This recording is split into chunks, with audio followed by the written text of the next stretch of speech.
এই এই আরামবাগ আরামবাগে আরামবাগ নাম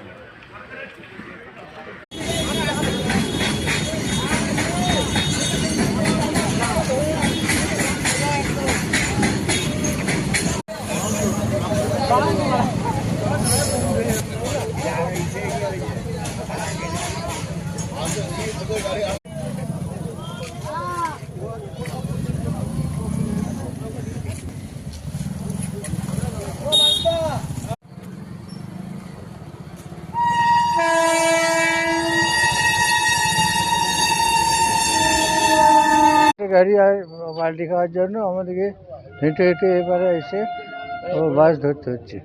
কোথায় ঘটনাটা ঘটেছে? ঘটনাটা ঘটেছে তাদের যা পরিস্থিতি, মানুষের যা অবস্থা হচ্ছে, এটা আর বলার কিছু নেই।